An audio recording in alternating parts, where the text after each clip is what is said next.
Am I audible now? Yes, ma'am. Yes, Yes, ma'am. ma'am. Yes, ma'am. Yes, ma'am. Let us quickly start. Place of supply. एक second, let me share the screen.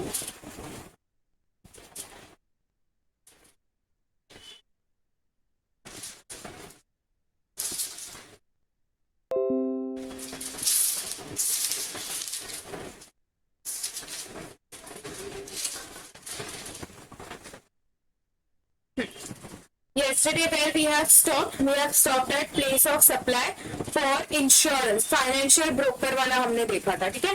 Tele communication वाला complete किया था. अगर वो landline रहता तो then if it is billing postpaid है, if it is billing then it will be billing में definitely address available ही रहेगा, so it will be address of the recipient. If it is prepaid services then you can sell it through agent or you can sell it to any other person. Then it will be address of such selling agent or address of place where if you are, अगर किसी grocery store से अगर मैंने voucher purchase किया तो वो किसमें क्या रहेगा, location where the payment is received, right. In any Yes, other ma'am. case, it will be address of the recipient. अगर ऑनलाइन किया तो address of the recipient जहाँ पे IP address आ जाएगा. Next was financial or broking services. Here you have to see whether address is available or whether address is not available. If address is available, then place of supply will be location of the recipient. But if address is not available, then it will be location of the supplier. ये important है because इसमें थोड़ा सा अलग है. यहाँ पे person registered है या unregistered है उससे लेना देना नहीं है. यहाँ पे address देखने का, whether address is available or whether address is not available. Next we go for insurance services. In insurance services, if recipient is registered or recipient is unregistered. अगर recipient registered है then it will be location of the recipient. But अगर recipient unregistered है then it will be location of the recipient as per the address in the Address record. supply. ठीक है. Supplier है यहाँ पे, address as per the record. अभी देखो अगर सपोज Yes. रजिस्टर्ड पर्सन, अगर रेसिपिएंट जो है वो रजिस्टर्ड है तो इसका हम लोग एक एग्जांपल लेते हैं. सपोज एक मिस्टर ए है, सॉरी कंपनी का लेते हैं. There is one X limited which is registered in Mumbai. ठीक है, जो मुंबई में क्या है, रजिस्टर्ड है. It is registered in Mumbai. Okay, it takes stock insurance. क्या करती है ये? Buys Stock insurance. insurance services for stock. Insurance services for stock. अगर वो अपने स्टॉक के लिए मतलब इंश्योरेंस कवर खरीदा और किसके पैसे खरीदा है उसने, फ्रॉम मतलब for a factory, from insurance company in Tamil Nadu. क्या बोला मैंने, उससे क्या है, there is one X limited who is registered in Mumbai. Mumbai में रजिस्टर्ड है. उससे इंश्योरेंस सर्विसेज परचेस किया है किसके लिए, for from a insurance company which is from Tamil Nadu. तो ये केस में प्लेस ऑफ सप्लाई क्या रहेगा, what will be the place of supply here. If you are who is a supplier, who is a recipient? Insurance company insurance company is a supplier, क्योंकि insurance service कौन provide कर रहा है, तो company provide कर रहा है. So here supplier, insurance company is the supplier and X limited is the recipient. So check करो, is your recipient registered under GST? Is your recipient registered? Yes, recipient is registered. So whenever the recipient is registered, what will be the place of supply? Location of the recipient. So that is Mumbai. ठीक है, ये example में क्या आ जाएगा, मुंबई हो जाएगा. तो nature of supply क्या हो जाएगा, location of supplier Tamil Nadu, place of supply Mumbai. तो नेचर ऑफ सप्लाई क्या हो जाएगा, इंटर स्टेट. समझ रहे हैं? Yes, ma'am. अब अगर मैं ये सेकेंड वाले के लिए एक अच्छा एग्जांपल लेते हैं. Suppose here there is mister B. Suppose mister B, ठीक है, ही इज अनरजिस्टर्ड पर्सन.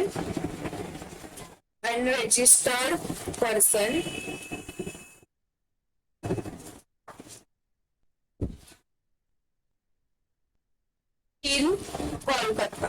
वो रहता कहाँ पे है? कोलकाता में रहता है, ठीक है। He goes to his native place, goes to his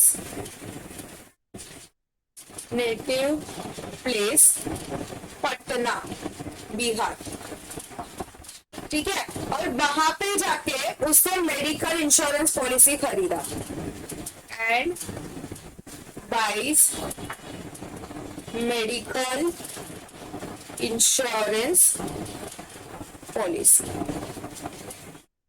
ठीक है। वहां पे जाके उसने मेडिकल इंश्योरेंस पॉलिसी खरीदा from safe insurers Patna, from safe insurance Patna. तो ये केस में प्लेस ऑफ सप्लाई क्या रहेगा? ये केस में प्लेस ऑफ सप्लाई क्या रहेगा? Who is the supplier here? Who is the supplier? Safe Insurance. Who is the recipient here? Mr. B. Mr. B. Okay.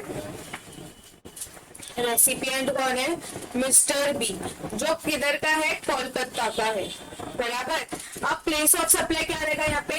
Location of the recipient as per address in the record. इसने medical insurance policy निकाला रहेगा तो उसमें कुछ ना कुछ address तो डाला ही रहेगा।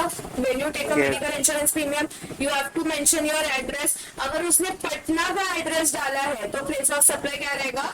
पटना। लेकिन अगर उसने कोलकाता का एड्रेस डाला है तो फिर प्लेस ऑफ सप्लाई क्या रहेगा? कोलकाता। समझा? तो it is not necessary that it will be location of the recipient, it depends upon कि उसने कहाँ का एड्रेस डाला है। उसने पटना का एड्रेस डाला है या उसने कोलकाता का एड्रेस डाला है, that will become the place of supply. I hope it is clear.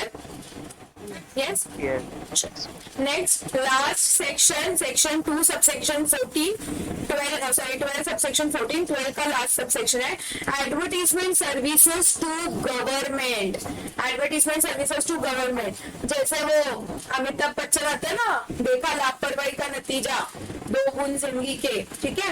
वो सर्विसेज, वो एडवर्टीजमेंट किसका है? किसी कंपनी का है या गवर्नमेंट का है? गवर्नमेंट का, जो पोलियो डोज का हो गया, फिर बाद में और वो गैस वाला था ना, एलपीजी का गैस का आता था, सब्सिडी के लिए, सब्सिडी छोड़ो वो वाला जो ऐड आता था। So all these are services. ये सब सर्विसेज, मतलब ये सब जो सर्विसेज है वो कौन ले रहा है? मतलब एडवर्टीजमेंट कौन दिखा रहा है? गवर्नमेंट दिखा रहा है, ठीक है। और सर्विसेज कौन दे रहा है? हु इज द सप्लायर, जिसने भी वो एडवर्टीजमेंट बनाया है, या फिर वो टेलीविजन वाले जो गवर्नमेंट को ये सर्विस दे रहे हैं एडवर्टीजमेंट दिखाने का। तो ये केस के अंदर प्लेस ऑफ सप्लाई क्या रहेगा? और वो जो एडवर्टीजमेंट है वो सिर्फ मुंबई में दिखाया जाएगा या हर एक स्टेट में दिखाया जाएगा? वो पोलियो वाला जो है वो बहुत सारे स्टेट्स में दिखा रहेगा। So place of supply will be each such state और union territory where the advertisement is shown. हर वो स्टेट एंड हर वो यूनियन टेरिटरी जहाँ पे भी एडवर्टीजमेंट दिखाया गया है ना, वो क्या बन जाएगा? उसका प्लेस ऑफ सप्लाई बन जाएगा, ठीक है। अब इसमें थोड़ा सा डिस्कशन है, बहुत कॉमन सेंस वाला डिस्कशन है। अगर if you have seen the railway tickets, क्या एडवर्टीजमेंट सिर्फ टीवी पे होता है क्या? नहीं। रेलवे टिकट देखा? रेलवे टिकट के नीचे भी एडवर्टीजमेंट रहता है कुछ ना कुछ गवर्नमेंट का। यस। तो वो केस में हाउ विल यू डिसाइड कि मतलब एडवर्टीजमेंट को मेरे को क्या करना पड़ेगा? I have to divide proportionately, मतलब जितने स्टेट्स में दिखाया गया है उतने स्टेट्स में उन वैल्यू का क्या करना पड़ेगा? मेरे को प्रोपोर्शनेटली डिवाइड करना पड़ेगा। आया समझ में इतना? ठीक है। फिर बहुत बार इलेक्ट्रिसिटी बिल के पीछे भी एडवर्टीजमेंट रहता है, करेक्ट। ट्रेन पे होर्डिंग्स रहते हैं, ट्रेन पे गवर्नमेंट के होर्डिंग्स रहते हैं।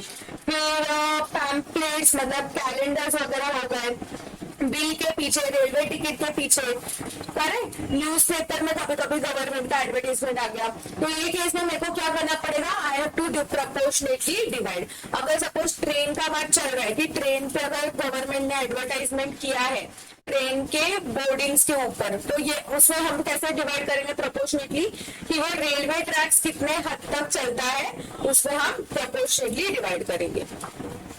Clear everyone? So what will be the Yes. place of supply? It will be each state or each union territory where the advertisement is shown. Understood everyone? Yes, Yes? ma'am. Sure. So that was about section number 12. What was section number 12? First of all, कब applicable होगा? When location of supplier and location of recipient both are in India. दोनों भी India के अंदर है, मतलब it is a domestic supply. दोनों भी इंडिया में है, सप्लायर भी इंडिया में है, रेसिपिएंट भी इंडिया में है। बीच में वर्ड क्या यूज किया है, एंड है। So supplier and recipient both are in India, then section number 12। But अगर दोनों में से कोई एक बाहर है, if any one person is outside India, ठीक है, तो वो केस में क्या आएगा, if any one person is outside India, ठीक है, तो वो केस में क्या आएगा, सेक्शन नंबर 13। मतलब tell me, if supplier is outside India and recipient is in India, then it will be a case of what? Import. Very good. इसको हम क्या बोलेंगे, import बोलेंगे। एंड अगर इसका मैं उल्टा करूं, supplier is in India and recipient is outside India, then it will be a case of what? It will be a case of the export. Clear? Yes, ma'am. So either of the services are there, but what if both are outside India? तो वो supply नहीं होगी ना India की, तो वो supply कैसे होगी इंडिया की? हाँ, तो उसको हम सप्लाई नहीं बोलेंगे, ठीक है। बट अगर if that service is related to any property in India, तो हम उसको सप्लाई बोलेंगे। अदरवाइज दोनों भी आउटसाइड इंडिया है तो हम उसको सप्लाई नहीं बोलेंगे, ठीक है, because both are in non taxable territory. For it to be taxable they should be in a taxable territory. So services where the location of supplier or location of recipient, ऊपर क्या था, and था, that means both should be in India. Here either supplier or recipient, one is in India and another one is outside India. तो इसमें भी same जो ऊपर circumstances थे ना, कुछ सेम circumstances है, but place of supply अलग है। तो सबसे पहले तो जनरल सबसेक्शन 2 बोला है, क्या बोला है, general rule 2, that general principle और रेसिडुअरी प्रोविजन। रेसिडुअरी प्रोविजन मतलब क्या, बचा कुचा प्रोविजन। तो if your situation is not getting satisfied in subsection 3 से लेके सबसेक्शन 12 तक, ये 13 है, यहाँ पे गलती से 12 आ गया। तो अगर 3 से लेके 12 तक तुम्हारा सिचुएशन इसमें सेटिस्फाइड नहीं होता है, तो हम किसका हेल्प लेंगे, 13 सबसेक्शन 2 का, रेसिडुअरी प्रोविजन का। क्या बोला है residuary provision, this is different from the 12 subsection 2। पहले एक बार 12 सबसेक्शन 2 देख लो क्या था। 12 subsection 2 was if your recipient is registered or your recipient is unregistered। ये देखो, if your recipient is registered or your recipient is unregistered, recipient registered है तो location of recipient, recipient unregistered है तो check करो address available, address not available, if address is available location of recipient, if address is not available then location of supplier। but 13 में ऐसा नहीं बोला, 13 में क्या बोला है, what is the general rule, if place what will be the place of supply, generally the place of supply will be location of the recipient। यहाँ पे registered unregistered का बात ही नहीं है। what is the residuary provision, normally what will be your place of supply, location of the recipient, your recipient can be in India or your recipient can be outside India, your recipient can be in India or your recipient can be outside India। location क्या हो जाएगा, location of the recipient। but अगर समझो मेरे को recipient का address नहीं मिल रहा है, if this address of recipient is not available, then in that case what will happen, it will be location of the suppliers, straight away location of the suppliers। Yes. Understood everyone? Here there is no question of registered or unregistered. So generally what is the place of supply? Location of recipient. If location of recipient is not available, address is not available, then it is location of supplier. Clear? Next Yes, आता ma'am. है performance based service. Performance based service मतलब क्या? तुम किसी चीज के ऊपर performance कर रहे हो, मतलब कुछ काम कर रहे हो। It can be you can give performance related to goods और you can give performance related, you can provide services related to an individual. Okay, so you can give performance related to goods और you can give performance related to an individual। पहले individual का बात करते हैं कि अगर तुमने कोई भी सर्विस प्रोवाइड किया with relation to an individual, किसी individual के लिए परफॉर्मेंस किया, तो वो कैसे प्लेस ऑफ सप्लाई क्या रहेगा तुम्हारा? Place of performance. अगर मैं इसमें एग्जाम्पल दूं तो if we take example of this, suppose there was one Mr. X who was a hair stylist, जो क्या था? हेयर स्टाइलिस्ट था। ठीक है, हेयर स्टाइलिस्ट था, and he was registered in Delhi. He was registered in Delhi. वो क्या किया? He travels to Singapore, travels to Singapore for providing services to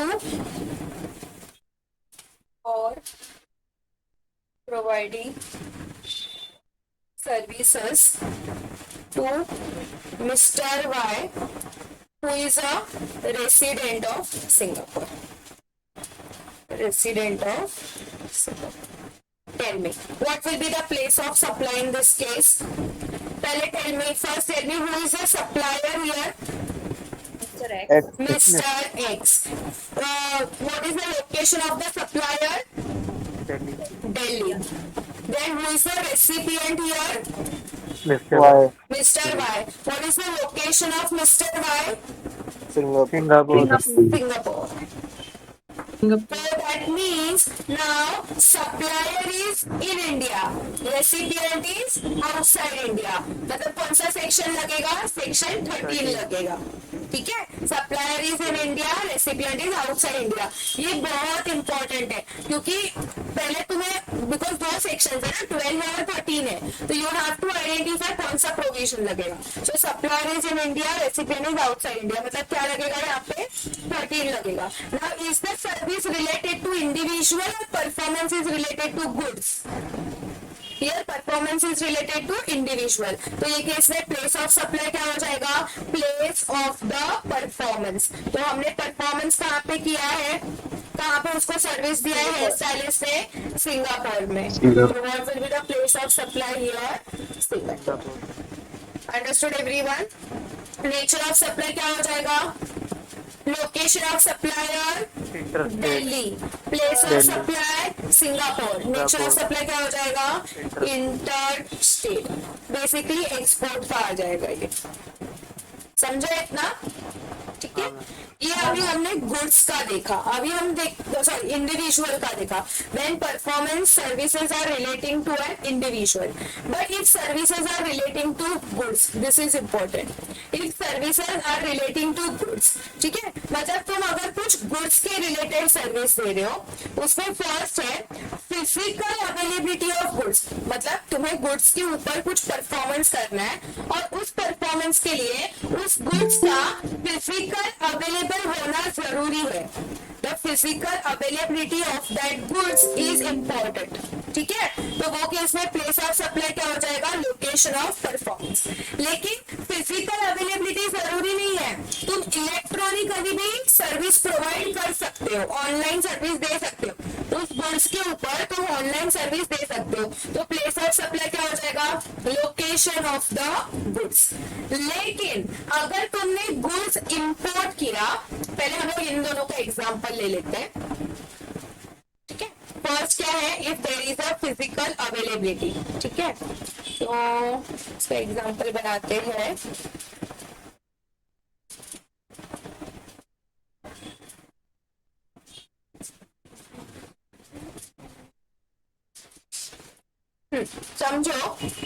x private limited है, there is one X private limited, ठीक है, it is from New Delhi, मतलब दिल्ली से है, clear. उसने इंपोर्ट किया है machine, imports machine from Germany, Germany से मशीन इंपोर्ट किया for being installed, for being installed at factory in Delhi. उसने इंपोर्ट किया है मशीन जो उसके फैक्ट्री में इंस्टॉल करने वाला है। अब इस इंस्टॉलेशन के लिए, for installation X private limited takes the service of an engineer, X private limited engineer को बुलाता है, takes service of an engineer who comes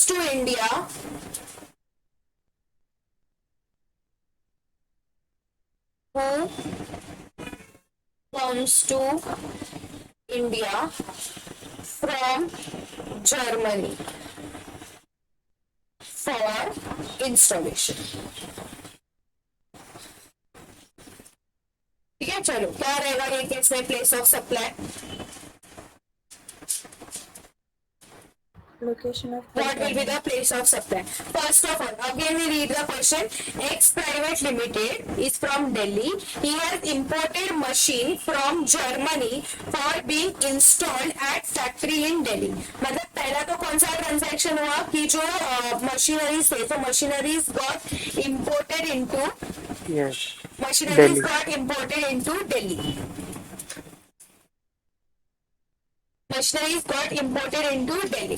Okay, so that is like import हुआ, तो import के केस में क्या आएगा, मतलब ये मूवेबल गुड्स के केस में हो गया, गुड्स का हो गया, तो गुड्स के केस में क्या आएगा, प्लेस ऑफ द इम्पोर्टर। ठीक है, अगर इम्पोर्ट होता है तो what will be the place of supply, place of the importer.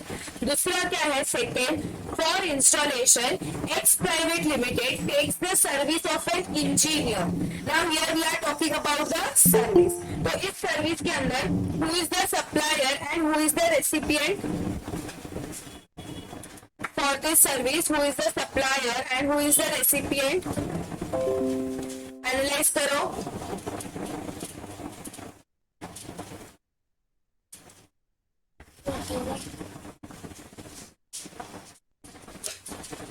There is a supplier, there is a recipient. Who is the supplier?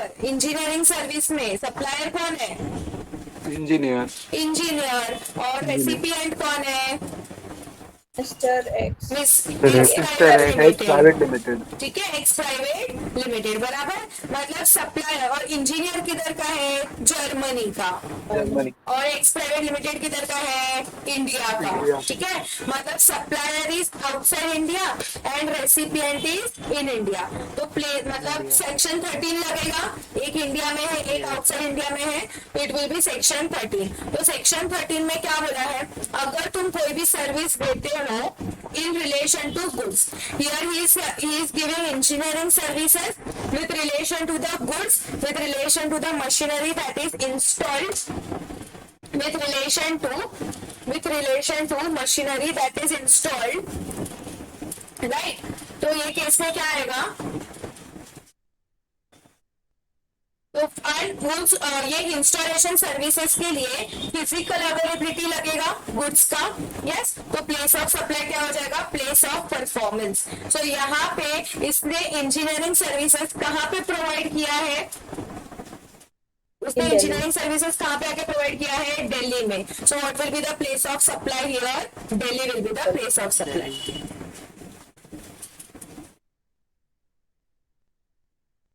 Understood everyone? yes, Yes.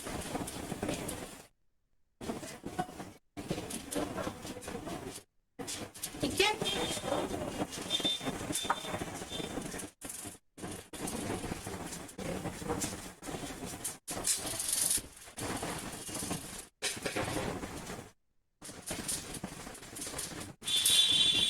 Understood everyone?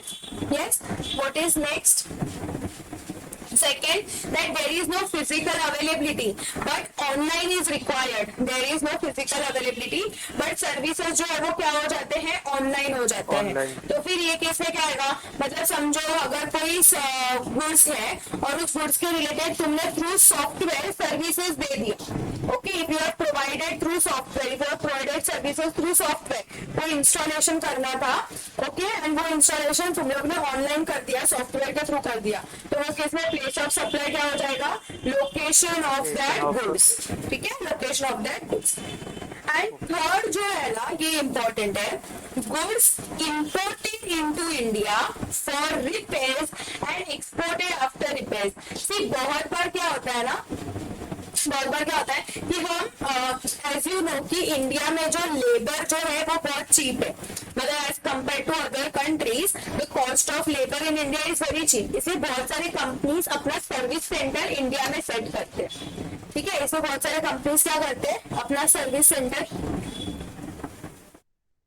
India में set करते हैं. Right, तो वो case में क्या होता है कि वो लोग क्या करते हैं, गुड्स इंडिया में आएंगे, सर्विस प्रोवाइड किया जाएगा, मतलब रिपेयर. अगर बहुत बार कार के एग्जाम्पल में देखा जाएगा कि कार इंडिया में आएगा, रिपेयर होगा एंड फिर बाद में वापस एक्सपोर्ट किया जाएगा. It will not put to use in India, it will not put to use in India. तो वो केस में क्या आएगा, प्लेस विल बी, तो that point is not covered under section 13 subsection 3. We have to apply section 13 subsection 2.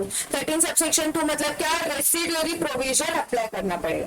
कौन सा provision apply करना पड़ेगा, रेसिडुअरी प्रोविजन. ठीक है, एक सेकेंड, इसका एक अच्छा एग्जाम्पल है मेरे पास. And write it here. Suppose we take example. There is ABC Limited. ABC Limited. It is from Hyderabad. Hyderabad. He has exported a machine.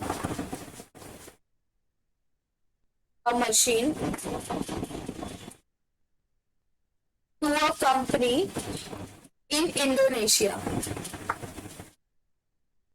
To a company in Indonesia. ठीक है, अब उसने एक्सपोर्ट किया ना, उसके बाद क्या हुआ, the machine stops functioning. The machine stops functioning. So therefore, and thus ABC Limited imported for free repairs. Imported for free repairs. Okay, and क्योंकि वो उसके कॉन्ट्रैक्ट में था तो उसने एक रिपेयर किया and the machine was exported after repairs. The machine was exported after repairs. ठीक है, without put to use in India, without put to use in India. Okay, this is a classic example of goods imported into India and then re-exported. Okay, because यहाँ पे ना क्या होता है, this is mostly seen in case of cars and in case of goods. तो हम import करते हैं, इंडिया में यूज किए बिना ही हम उसको क्या कर देते हैं, री एक्सपोर्ट कर देते हैं. तो ये केस में सेक्शन 13 सबसेक्शन 3 नहीं लगेगा. कौन सा सेक्शन लगेगा, 13 सबसेक्शन 2 लगेगा.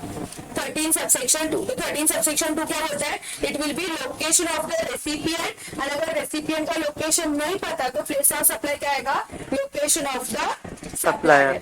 ठीक है, अब ये क्वेश्चन एक बार वापस पढ़ो ठीक से and tell me who is the supplier, who is the recipient and what will be the place of supply.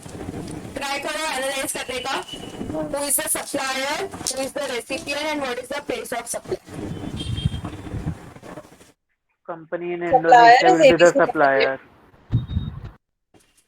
Supplier कौन है? ABC Company in Limited. Indonesia. Sure है, कंपनी इन इंडोनेशिया सप्लायर है। हैदराबाद ना, नहीं, एबीसी लिमिटेड। नहीं, ABC Limited. Supplier कौन है यहाँ पे? ABC limited. ABC limited. First किसने एक्सपोर्ट किया था मशीन? फर्स्ट किसने सप्लाई किया था? ABC ABC limited. लिमिटेड। और एबीसी लिमिटेड। रेसिपिएंट कौन है यहाँ पे? Company Company in Indonesia. Indonesia. बराबर, कंपनी इन इंडोनेशिया। तो गुड्स जो है हमने एक्सपोर्ट कर दिया था, हमने सेल कर दिया था, पर वो खराब हो गया, तो हमने इंपोर्ट किया, रिपेयर किया, फिर वापस री एक्सपोर्ट कर दिया। तो अगर कोई भी गुड्स तुम इंपोर्ट करते हो, रिपेयर करते हो और फिर री एक्सपोर्ट कर देते हो, तो कौन सा सेक्शन लगेगा? 13 सबसेक्शन 2 लगेगा। तो वो क्या बोलता है? Location of the recipient. क्या तुम्हें पता है यहाँ पे रेसिपिएंट कहाँ का है? Do we know where is the recipient? Yes we know ना, इंडोनेशिया का है। अगर मेरे को नहीं पता रेसिपिएंट किधर का है, then it will be location of supplier, but here I know that supplier recipient is from where? Indonesia. So what will be the this place of supply? It will be Indonesia.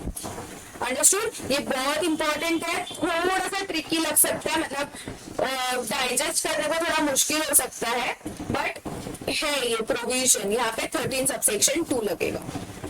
Ma'am ये address available है इसीलिए place of address, हाँ, मतलब मेरे को पता है कि रेसिपिएंट किधर का है। I know where is the recipient. Okay ma'am.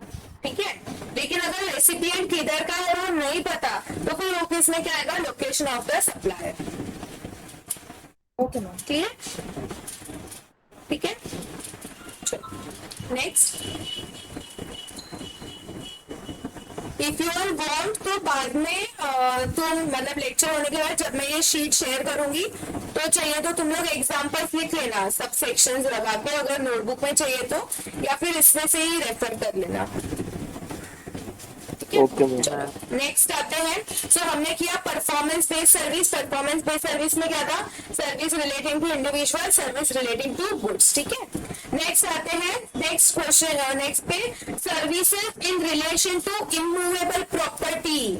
Services in relation to immovable property याद करो, 12 सबसेक्शन 12 का, उसमें देखो होटल सर्विस, एकोमोडेशन सर्विस था, Yes, शादी के लिए, फंक्शन के लिए अगर प्रॉपर्टी देते तो क्या था वहाँ पे? Place of supply. वहाँ पे चेक करने का प्रॉपर्टी लोकेटेड इन इंडिया और India है तो intended to be location. located in India. Then place of supply will be location of that Location property. in But if immovable property is located outside India, तो हम किसको पकड़ते थे? Recipient. Recipient को, कि प्रॉपर्टी तो बाहर है लेकिन रेसिपिएंट तो इंडिया में है, तो what will be the place of supply? Location of the recipient. ये केस में ऐसा नहीं है, ये केस में स्ट्रेट अवे एक ही है, place of supply will be location of such property. वो प्रॉपर्टी जहां पे भी लोकेटेड है, that will be the place of supply. Okay, wherever the property is located, that will be the place of supply. So place of supply will be the location of that property. ठीक है, एक second इसका अच्छा Yes, ma'am. Example है।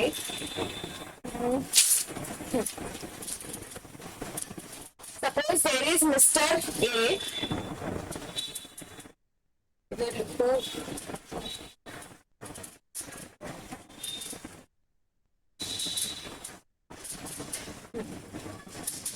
example, there is Mr. A, he is an architect,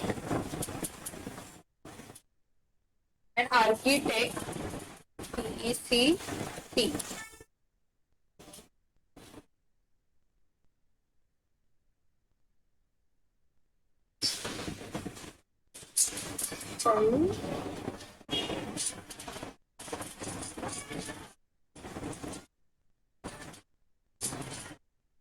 He is an architect in Delhi.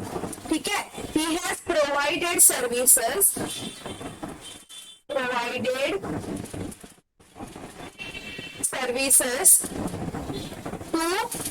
Mr. Z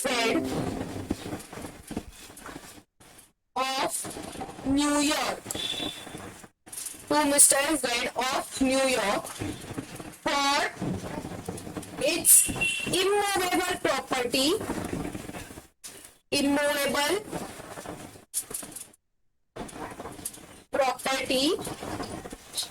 located in Pune.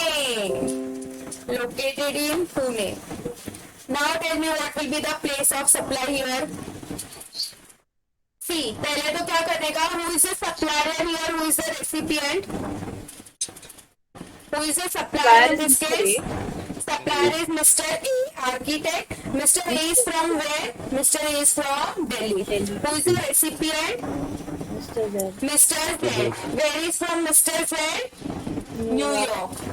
So supplier is in Delhi, recipient is in New York. एक India में है, एक outside India में है. तो कौन सा section लगेगा?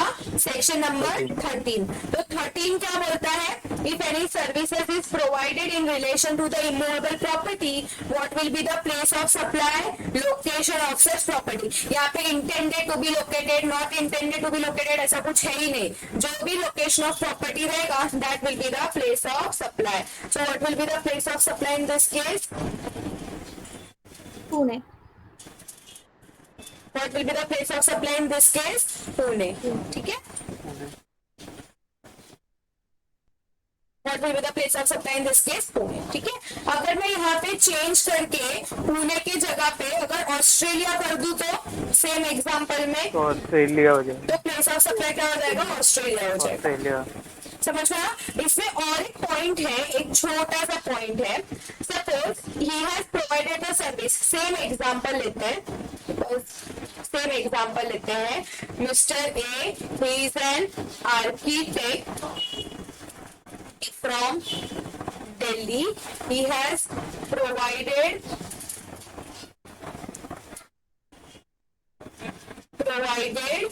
services to Mr. Z of New York for its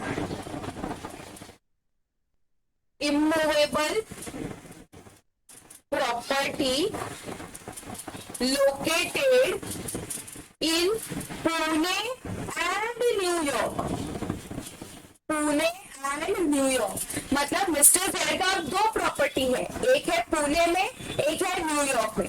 सी, अगर सिर्फ पुणे में था तो हमने पुणे लिया, सिर्फ न्यूयॉर्क में रहता तो हमने न्यूयॉर्क लिया. अब यहाँ पे एक पुणे में है, एक न्यूयॉर्क में है, तो यहाँ पे ये प्रोविजन बोलता है. See, who is the supplier here? Supplier is mister ए.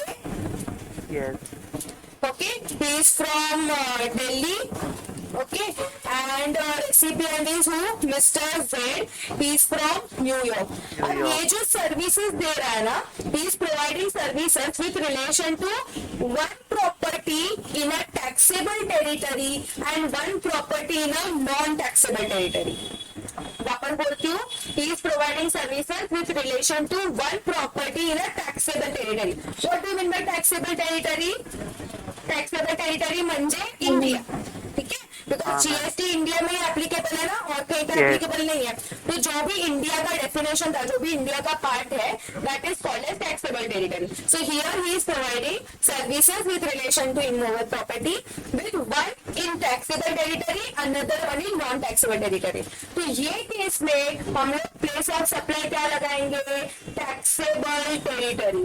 जो पूरा वैल्यू रहेगा ना, वो पूरे वैल्यू के लिए हम लोग प्लेस ऑफ सप्लाई क्या लगाएंगे? Taxable territory will be the place of supply. Understood? So here I would conclude that where the services are provided in relation to any property, where that property is located, one in taxable territory and another one is non-taxable territory, then what will be the place of supply? Place of supply will be the taxable territory. I hope it is clear. Yes. Yes? Yes, ma'am. समझा? चलो आगे बढ़े. Next, services by way of ma'am एक admission. Doubt है, हाँ, both अगर non taxable territories में रहेंगे तो दोनों भी कहाँ पे है? नॉन टैक्सेबल टेरिटरी में. तभी वो नॉन टैक्सेबल टेरिटरी. अच्छा, और वो पुणे के हिसाब से जो तो फिर लगेगा मैम को वो दोनों पे लगने वाला है.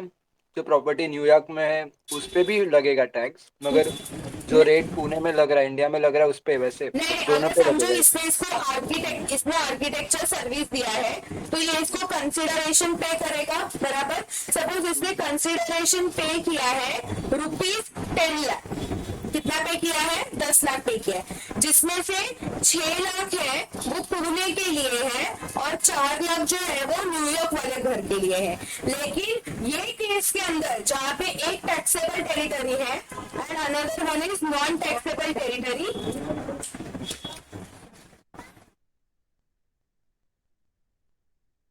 एक टैक्सेबल टेरिटरी में है और दूसरा नॉन टैक्सेबल टेरिटरी में है, तो ये केस में for full 10 lakh rupees, for full 10 lakh rupees place of supply will B Pune, for full 10 lakh rupees place of supply will B Pune. ठीक है,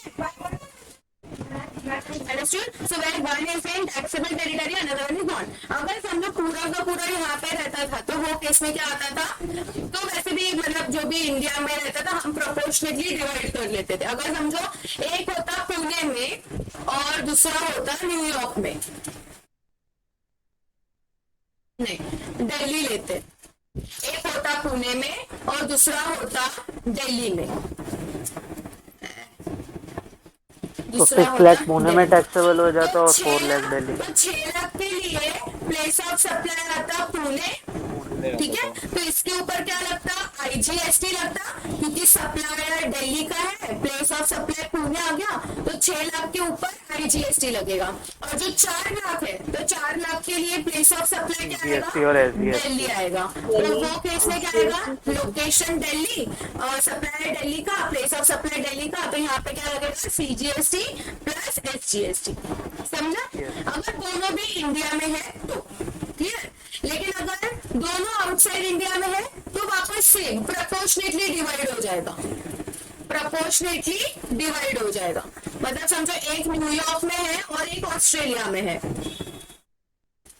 6 लाख न्यूयॉर्क के लिए है और 4 लाख ऑस्ट्रेलिया के लिए है, तो उसमें भी सेम 6 लाख के लिए प्लेस ऑफ सप्लाई आएगा न्यूयॉर्क एंड IGST लगेगा, यहाँ पे भी 4 लाख के लिए आएगा place of supply Australia and इसके ऊपर भी IGST लगेगा। प्रॉब्लम आता है जब एक टैक्सेबल टेरिटरी है और एक नॉन टैक्सेबल टेरिटरी है, ठीक है, when one is taxable territory, another one is non taxable territory, तो वो केस में क्या होगा, if 6 lakhs is in Pune and 4 lakhs is in New York, तो ये केस में क्या होगा कि हम पूरे फुल 10 lakhs के लिए प्लेस ऑफ सप्लाई क्या पकड़ेंगे, that taxable territory। I hope your doubt is clear now. Yes. Yes, Sure. Ma'am इसमें ज्यादा प्रोपोर्शनेट अमाउंट का नहीं देखते हैं मैम? नहीं, जितना भी प्रोपोर्शनेटली डिवाइड हुआ है ना वो आएगा। अब आफ्टर दिस प्रोविजन हम और थोड़ा कंसेप्ट डिटेल में डिस्कस करेंगे, बाद में ही बताती हूँ मैं। सिर्फ बहुत बार क्या होता है ना, वो ब्रिज और उन सब के रिलेटेड है, बता दूं बहुत कॉमन सेंस वाला है, बट बेसिकली कि जितना भी प्रपोर्शन में उसके प्रपोर्शन में डिवाइड कर दो, जितना वैल्यू है उतने प्रपोर्शन। नेक्स्ट है services by way of admission to और ऑर्गेनाइजेशन ऑफ एन इवेंट। जैसे लास्ट सेक्शन में था, 12 सेक्शन में क्या था कि अगर कोई स्पोर्टिंग इवेंट, एजुकेशनल, सर्कस वगैरह के लिए जाते हैं तो प्लेस ऑफ सप्लाई क्या रहेगा, यहाँ पे place of supply will be the location of that event, ठीक है। लेकिन if the event is held one in taxable territory, another one in non taxable territory, तो वो केस में क्या आएगा, पूरे वैल्यू के लिए हम वो टैक्सेबल टेरिटरी को प्लेस ऑफ सप्लाई मानेंगे, ठीक है। समझो इवेंट मैनेजमेंट कंपनी है जो न्यू दिल्ली की है, there is an event management company which is from New Delhi. वो क्या करती है, एग्जीबिशन अरेंज करवाती है एक किसी आर्टिस्ट के लिए 3 कंट्रीज में, एक न्यू दिल्ली में करवाती है, न्यूयॉर्क में करवाती है, ऑस्ट्रेलिया में करवाती है, ठीक है। 3 जगह पर उसने एग्जीबिशन करवाया, न्यूयॉर्क, ऑस्ट्रेलिया एंड दिल्ली। तो वो केस में हम लोग पूरे वैल्यू के लिए प्लेस ऑफ सप्लाई क्या बोलेंगे, दिल्ली ही बोलेंगे। आया समझ में? Yes.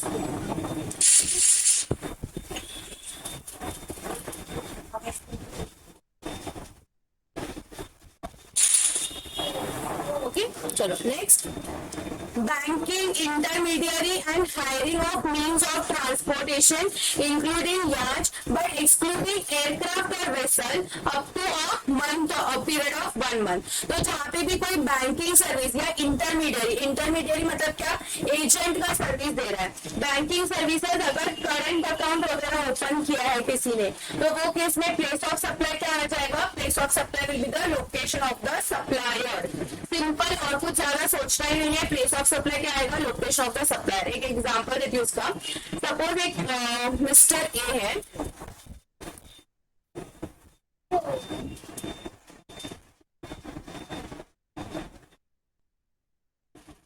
example, there is Mr. A, he is a non-resident, okay, Mr. A is a non-resident and he has an account with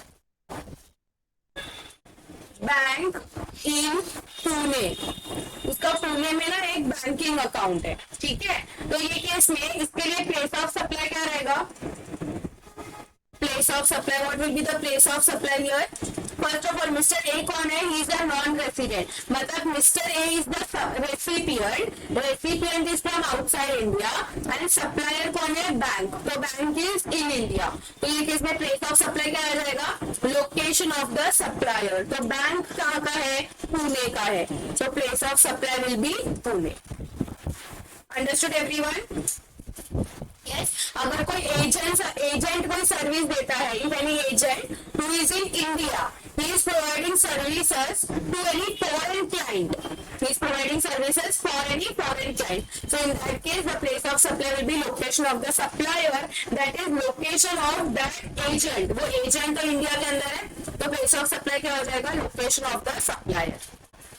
Clear everyone? Yes. Next है goods transport other than mail or courier। goods transport other than mail or courier, other than mail और courier बोला, मतलब अगर mail और courier है तो उसके लिए कौन सा सेक्शन लगेगा, 13 सबसेक्शन 2 लगेगा। फॉर मेल और कुरियर, फॉर मेल और कुरियर कौन सा सेक्शन लगेगा, 13 सबसेक्शन 2। और बाकी गुड्स के लिए प्लेस ऑफ सप्लाई क्या है, destination of the goods. This is again important and it is different from the one under section 12। Section 12 में क्या था, गुड्स ट्रांसपोर्ट करते हो तो याद करो, सेक्शन 12 में कल हमने डिस्कस किया था, अगर गुड्स ट्रांसपोर्ट है थ्रू मेल और कुरियर वाला मैंने एग्जांपल दिया था। तो जहाँ पे गुड्स हमने दिए हैं ट्रांसपोर्टेशन के लिए, बट वहाँ पे दो था, if your recipient is registered, अब वो जो कुरियर वाले तो वो रजिस्टर्ड, अमेज़न का भी पार्सल कुरियर करते हैं और हमारा भी, तो अमेज़न का करते हैं मतलब रेसिपिएंट इज रजिस्टर्ड एंड हम लोग कौन हो गए, रेसिपिएंट इज अनरजिस्टर्ड। सो अगर रेसिपिएंट रजिस्टर्ड है तो location of the recipient, but if recipient is unregistered then it is place where goods are handed over to the transporter, जहाँ पे गुड्स हैंड ओवर किए जाएंगे। लेकिन यहाँ पे क्या है, what is the place of supply, it is destination of the goods. Destination मतलब जहाँ पे गुड्स पहुंचाए जा रहे हैं, जहाँ पे गुड्स का फाइनल लोकेशन है, that is going to be the place of supply. Suppose अगर इसका एग्जाम्पल रहेगा तो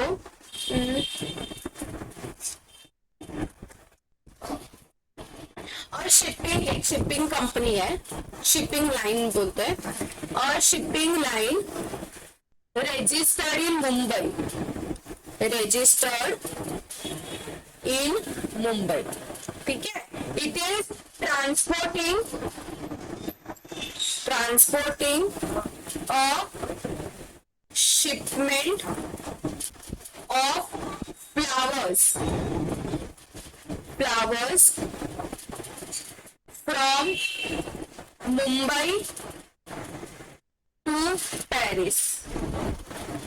from Mumbai to Paris, ठीक है। चलो क्या रहेगा ये केस में, place of supply, what will be the place of supply here. Shipping company है जो क्या ट्रांसपोर्ट कर रही है, मतलब शिपिंग मतलब गुड्स ट्रांसपोर्ट हो रहा है, यहाँ पे कहाँ से कहाँ पे पे ट्रांसफर हो रहा है? मुंबई से पेरिस में। तो ये केस में प्लेस ऑफ सप्लाई क्या रहेगा? मुंबई। नहीं, डेस्टिनेशन ऑफ Destination. गुड्स। तो ये फ्लावर्स का फाइनल डेस्टिनेशन क्या है? Paris. Paris. So your place of supply will be Paris. Okay ma'am. समझा? हाँ ठीक है, प्लेस ऑफ सप्लाई क्या हो जाएगा? Paris will be the place of supply. Clear everyone? Yes ma'am. हाँ मैम। नेक्स्ट है ये हो गया गुड्स का ट्रांसपोर्ट। दूसरा है पैसेंजर का ट्रांसपोर्ट। पैसेंजर ट्रांसपोर्ट सर्विसेज, याद करो सेक्शन नंबर 12 में क्या था? Passenger transport services. Location of embarkment of the passenger. हाँ, लेकिन उसमें भी दो थे। If your recipient is Registered registered. आप एग्जांपल दिया था मैंने कि अगर रिलायंस अपने एम्प्लॉयज के लिए फ्लाइट का टिकट बुक करता है, सपोज रिलायंस ने जेट एयरवेज का टिकट बुक किया, तो सप्लायर कौन है? सप्लायर कौन है? Jet Airways. Jet Airways. और Jet रेसिपिएंट कौन है? रिलायंस। Reliance. पहले उसमें ट्रैवल एम्प्लॉयज करेंगे, लेकिन वो जेट एयरवेज का पेमेंट कौन करेगा? रिलायंस करेगा। Reliance. तो ये केस में रेसिपिएंट कौन है? Reliance. So if your recipient is registered, then place of supply will be location of the recipient. अगर recipient unregistered है, तो place of supply क्या रहेगा? Place where he embarks for the continuous journey. Embarks मतलब क्या? वो उस ट्रेन में या उस बस में या उस फ्लाइट में कब वो चढ़ा? When he gets into that conveyance, वो क्या बन जाएगा? That will be his location of the embarkation. उसका जर्नी कहाँ से स्टार्ट हुआ? सेम यहाँ पे भी सेम ही है। What will be the place of supply? Location of the embarkment. Registered unregistered का कुछ है ही नहीं यहाँ पे। ये पूरे सेक्शन के अंदर रजिस्टर्ड अनरजिस्टर्ड कुछ है ही नहीं। So your place of supply will be location of the embarkment. Understood everyone? Yes ma'am. ठीक है, हाँ मैम। चलो नेक्स्ट करते हैं हम लोग सर्विसेज ऑन बोर्ड और कन्वेंस। वहां पे भी था सर्विसेज ऑन बोर्ड और कन्वेंस। क्या था कि अगर तुम फ्लाइट में हो और तुमने अगर मूवी देखा, मूवी परचेस किया, तो वो क्या हो जाएगा? सर्विसेज सप्लाइड ऑन बोर्ड और कन्वेंस। देन वो केस में क्या था? First schedule point of departure. Here also place of supply is first schedule point of departure. So this is same as section number 12. This is also same as section 12. Okay. And last है 13 subsection 12 online information database section, जिसको बोला जाता है OIDARS. OIDARS online information database information and database access or retrieval. Access or retrieval services. ठीक है, इसका मतलब क्या? दिस इज नथिंग बट जो भी सर्विसेज तुम्हें ऑनलाइन मिलते हैं, जैसे PDF कन्वर्ट होना, फिर तुम्हें गूगल ड्राइव का जो सर्विसेज मिलता है, तुम्हें गेम्स मिलते हैं, ठीक है, तुम ऑनलाइन पेमेंट करते हो, ये सारे OIDARS में आते हैं। क्या? Online information and database access और रिट्रीवल। या तो तुम उस इंफॉर्मेशन को एक्सेस कर सकते हो या रिट्रीवल कर सकते हो। तो OIDARS किसको बोलते हैं? एक ऐसा सर्विस, एक ऐसा सप्लायर जो इंफॉर्मेशन टेक्नोलॉजी के बिना काम नहीं कर सकता है। ऐसा supplier which cannot work without information technology and in which there is minimal human intervention. उसके ह्यूमन इंटरवेंशन बहुत कम है, उसको हम लोग बोलेंगे OIDARS। ठीक है, तो हम लोग जो क्रेडिट कार्ड से पेमेंट करते हैं, फिर गेम्स डाउनलोड करते हैं, सॉफ्टवेयर हो गए, PDF कन्वर्ट करते हैं, जो भी ऑनलाइन सर्विसेज प्लेटफॉर्म से मिलते हैं, उसे हम क्या बोलेंगे? OIDARS बोलेंगे। तो ये केस में what is the play who is what will be the place of supply? It will be location of the recipient. जो भी सर्विसेज को यूज कर रहा है, जो भी सर्विसेज का रेसिपिएंट है, उसका जो लोकेशन है वो क्या बन जाएगा? That will become the place of supply. Clear everyone? Yes, Yes. Place of supply will be location of the recipient. ठीक है, चलो एक बार ना फटाफट अच्छे से रिवाइज कर लेते हैं। पानी वानी पी लो, क्योंकि अभी सबको साथ में रिवाइज करना है। सी अगर रिवाइज नहीं करोगे ना तो फिर नहीं याद रहेगा, और इतने इजी टॉपिक्स में you will lose your marks. Okay.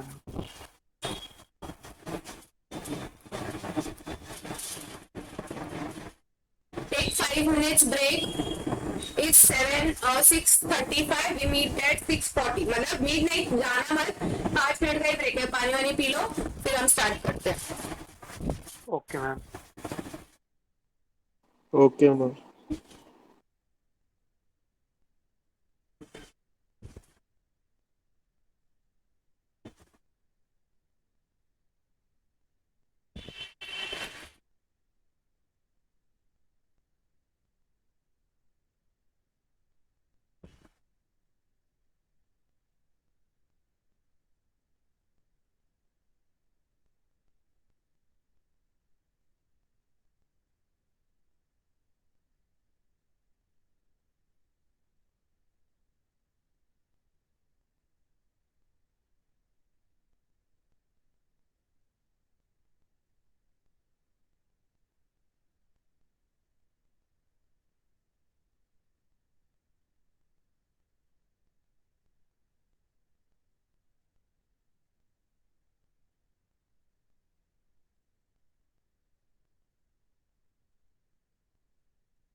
Yes, ma'am.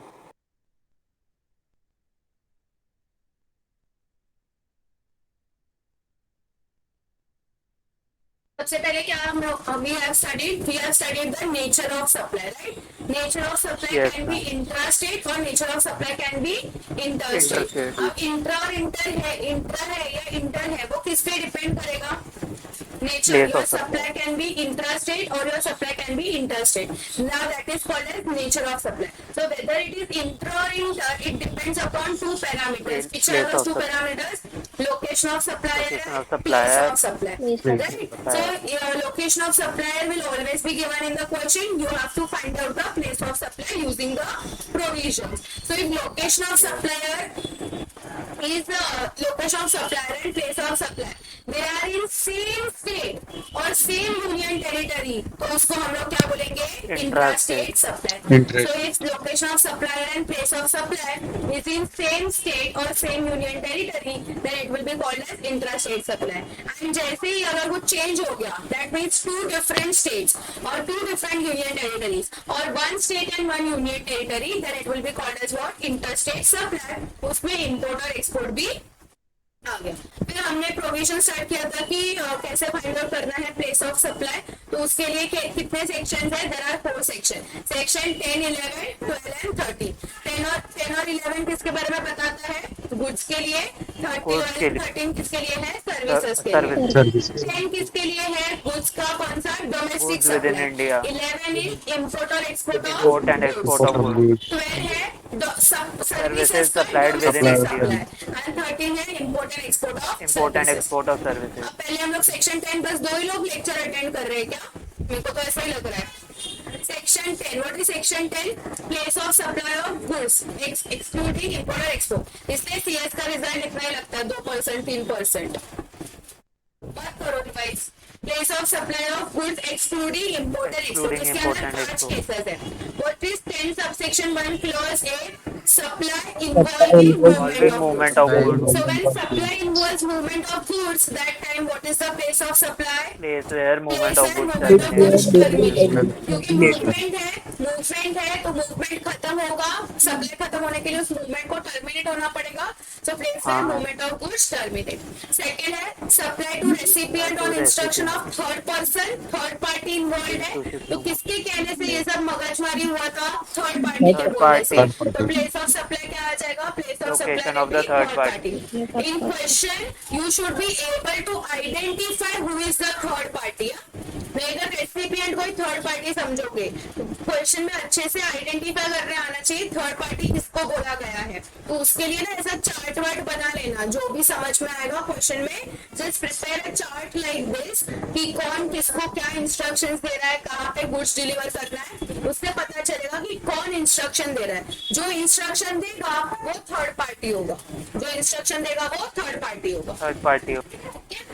ठीक है। फिर नेक्स्ट है supply not involving movement. If supply does not involve movement then it will be location of goods at the time of making delivery. Recipient. जैसे कि mister x आया, उससे goods खरीदा और अपने साथ वापस ले गया, तो प्लेस ऑफ सप्लाई क्या होगा? Location of that place Location जहाँ पे of the goods deliver place. किए गए। फिर नेक्स्ट है सप्लाई इन्वॉल्विंग इंस्टॉलेशन और असेंबलिंग। अगर गुड्स को Place of इंस्टॉलेशन और such असेंबलिंग installation करना है assembling. तो प्लेस ऑफ सप्लाई क्या होगा? Place of Place of installation और installation assembling. assembly. Supply of goods on board और कन्वेयंस। अगर बोर्ड या कन्वेयंस पे, जैसे एग्जांपल क्या था इसका? कौन बोलेगा इसका एग्जांपल? Railway. रेलवे का, हाँ, रेलवे पे जहाँ पे खाना, फ्लाइट में जो खाना फ्लाइट मिलता में है, खाना। हाँ, तो इसके बारे में बात कर रहे हैं। तो supply of goods on board और conveyance, and what will be the place of supply? Place where goods are Where goods are loaded on board or conveyance. loaded. फिर नेक्स्ट सेक्शन नंबर 11 क्या था? इंपोर्ट और export. अगर import of goods है तो place of supply क्या रहेगा? Location of the of the importer. Importer. This is very important, क्योंकि जरूरी नहीं है कि location of the importer and place of import same रहेगा। इंपोर्ट कब खत्म हुआ माना जाता है? अगर समझो ये इंडिया का मैप है, ठीक है, आधा ही मैप है। हाँ, अगर ये समझो इंडिया का मैप है और यहाँ पे मुंबई है, ठीक है, मुंबई में क्या है? पोर्ट है, बराबर। और इधर मिस्टर ए है दिल्ली का, मिस्टर ए है दिल्ली का। अब मिस्टर ए ने गुड्स इंपोर्ट किया, ठीक है, समझो तंजानिया से गुड्स इंपोर्ट किया, तंजानिया, तो तंजानिया से वाटरवेज के थ्रू गुड्स मुंबई पे आए।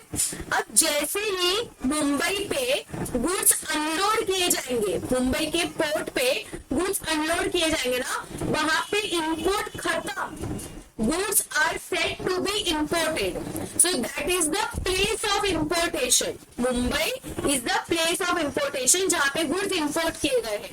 लेकिन लोकेशन ऑफ इम्पोर्टर क्या है, इम्पोर्टर कहाँ का है, दिल्ली का, तो प्लेस ऑफ सप्लाई क्या होगा, Delhi. Delhi. Understood the difference? There is a difference between place of importation and location of the importer. Place of importation मतलब क्या, जहाँ पे गुड्स इंपोर्ट किए गए हैं। तो एक बार पोर्ट पे, मुंबई के पोर्ट पे कस्टम्स के पास से क्लियर हो गए, कस्टम क्लियरेंस मिल गया गुड्स को, तो गुड्स इंपोर्टेड माने जाएंगे, इंपोर्ट खत्म। उसके बाद गुड्स ट्रांसपोर्ट होते हैं विद इन, इसको बोला जाता है होम कंजम्पशन के लिए ट्रांसपोर्ट होते हैं, तो फिर दिल्ली में आएंगे। तो लोकेशन ऑफ द इम्पोर्टर क्या है, दिल्ली है। Is that clear? और अगर एक्सपोर्ट है तो एक्सपोर्ट के केस में what is the place of supply, location outside India. Yes. फिर आते हैं हम लोग सर्विसेज पे। गुड्स का तो इजी है, जो भी है वो सर्विसेज के केस में। सर्विसेज से पहले हम करते हैं डोमेस्टिक सप्लाई। डोमेस्टिक सप्लाई मतलब क्या, सप्लायर एंड रेसिपिएंट दोनों भी कहाँ पे है, इंडिया में है। क्वेश्चन में आइडेंटिफाई करना होगा कि सप्लायर कौन है, रेसिपिएंट कौन है and what is the location, ठीक है। तो चलो पहला क्या है, रेसिडुअल प्रोविजन। पहले तो नॉर्मल प्रोविजन दिया है कि ये सेक्शन कब एप्लीकेबल होगा, when supplier and recipient both are in India. Residual provision, बचा खुचा प्रोविजन, क्या बोलते हैं residual provision. First of all when will you apply residual provision, if your transaction is not satisfied from section 3 to subsection 14, then you will apply subsection 2। क्या बोला है subsection 2 के अंदर, recipient registered, recipient registered है, then place of supply will be location of the recipient। but अगर recipient unregistered है तो देखो एड्रेस है, एड्रेस नहीं है। if address is available then location of recipient, if address is not available then location of the supplier। Next is services in relation to immovable property, architecture service, तो शादी के function का service, construction service, designer service, guest house, accommodation, hotel, lodging body, ये सारा service तुम दे रहे हो इमूवेबल प्रॉपर्टी के रिलेटेड।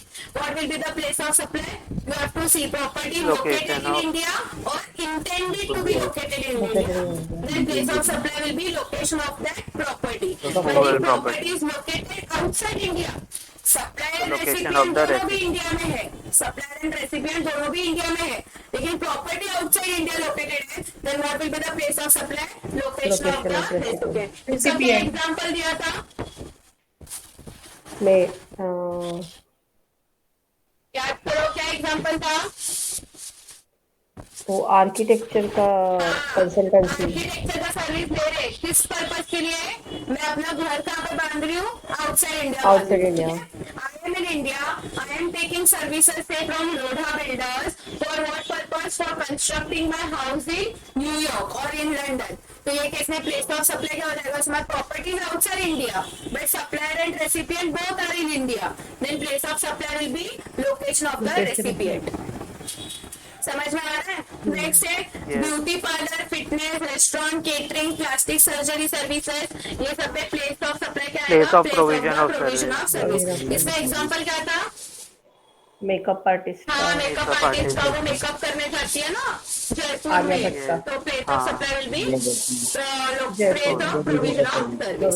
फिर है ट्रेनिंग एंड परफॉर्मेंस अप्रेजल।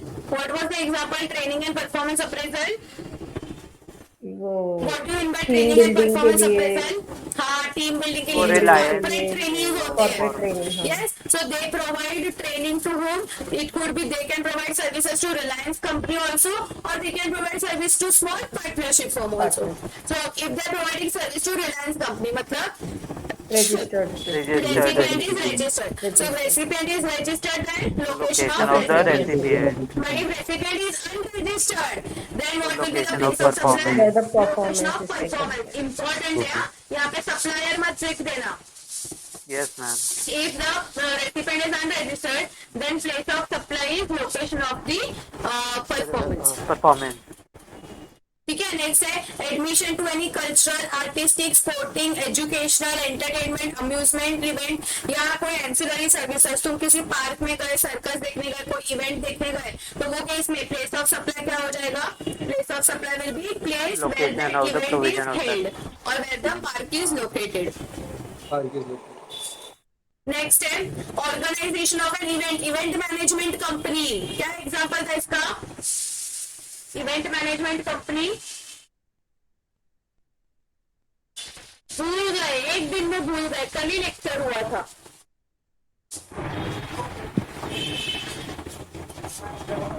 क्या आएगा? Event management company. याद करो. मैरिज फंक्शन वाला. हाँ, पर और एक कुछ तो भी बोला था मैंने. इवेंट मैनेजमेंट कंपनी कौन से इवेंट्स करवा सकती है? मैरिज फंक्शन हो गया. अरे कंफ्यूज हम्म? बर्थडे हो गया. क्या?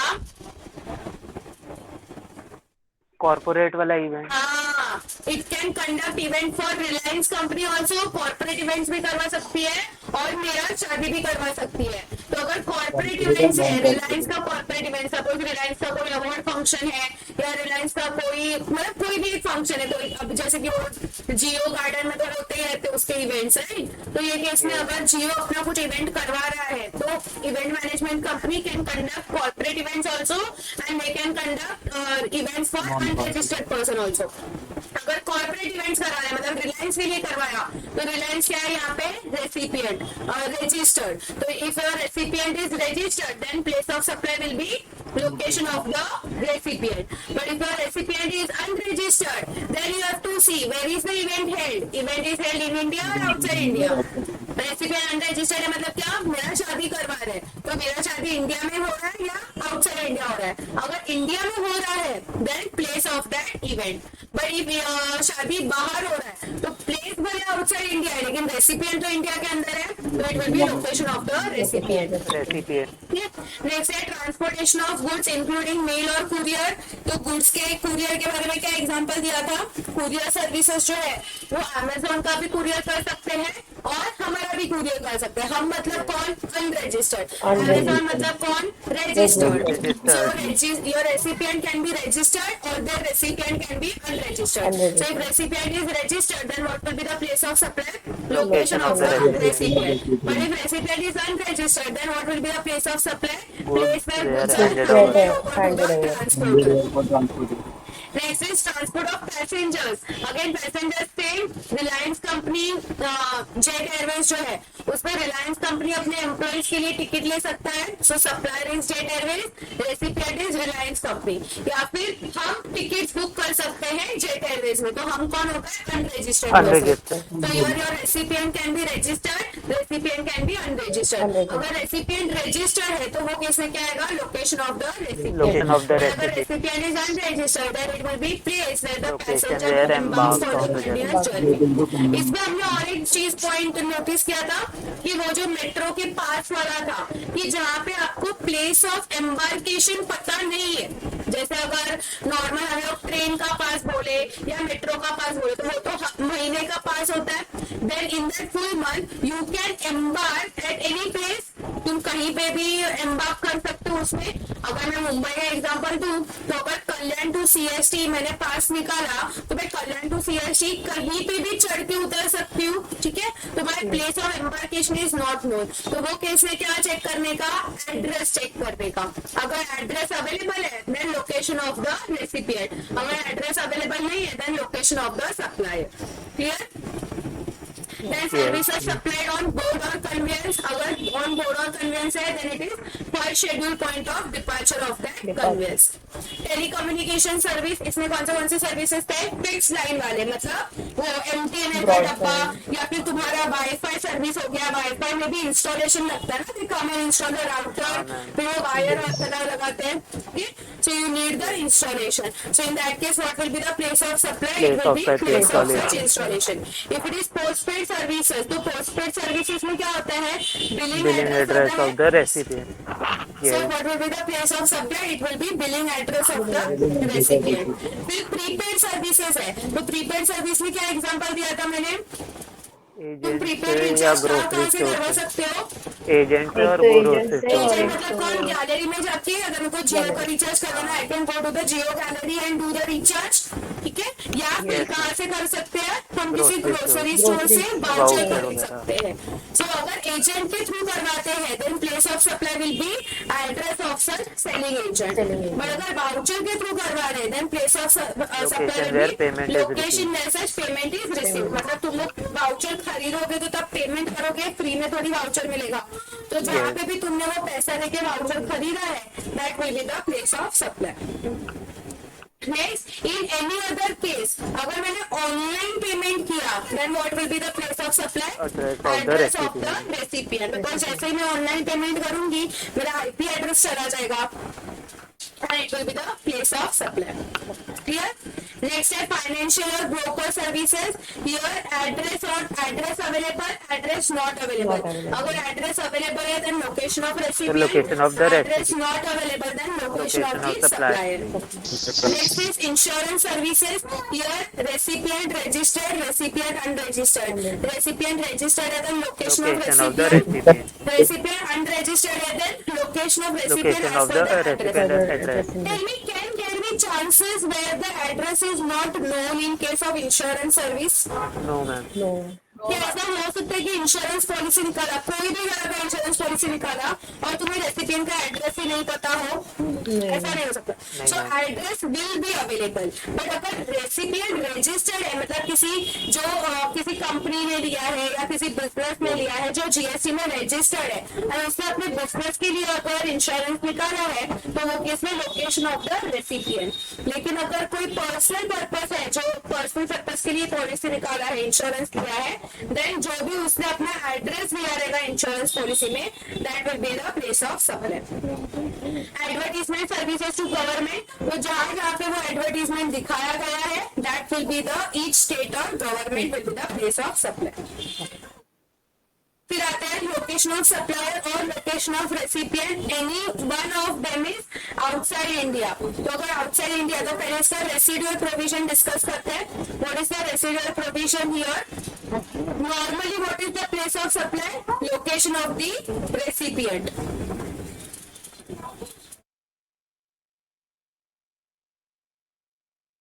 क्या हुआ, थक गए बोल बोल के? What is the place of supply? Normally, what is the place of supply? Location of the location of the ठीक है। रेसिपिएंट। और अगर रेसिपिएंट का एड्रेस नहीं पता तो फिर क्या आएगा? Location of the supplier. यहाँ पे रजिस्टर्ड अनरजिस्टर्ड कुछ नहीं है, सीधा लोकेशन ऑफ द रेसिपिएंट। अगर नहीं पता तो location of supplier. Next is performance based service. You can give performance related to individual or you can give performance related to goods. अगर individual के related कोई performance देते हो then place of supply will be place of performance. Stylist वाला example. लेकिन अगर किसी goods के रिलेटेड सर्विस दे रहे हो तो लोकेशन ऑफ क्या वो सर्विस प्रोवाइड करने के लिए तुम्हें वो गुड्स फिजिकल अवेलेबल चाहिए? If yes then location of performance. लेकिन तुम्हें उस गुड्स का फिजिकल अवेलेबिलिटी नहीं चाहिए, तुम ऑनलाइन भी सर्विस दे सकते हो उस गुड्स के related, then place of supply will be location of the goods. Next, if goods are imported into India for request and then exported then 13 subsection 3 will not be applicable, 13 subsection 2. Next is services in relation to any immovable property. Place of supply will be location of such property. Next is service value of any admission to any event. अगर event वगैरह है तो place of supply will be place of that event. वो event जहाँ पे located है। फिर banking service, intermediary service, banking service, intermediate मतलब क्या, एजेंट सर्विस, फिर हायरिंग ऑफ ट्रांसपोर्ट, तो ये सब में क्या आएगा, place of supply will be location of the supplier. Next, goods transported other than mail और courier, then place of supply will be destination of the goods. This is very important because it is different from section number 12. Next is passenger transport service, then location of the place of embarkation. Services on board or conveyance, then first scheduled point of departure. OIDA RSA, then location of the recipient.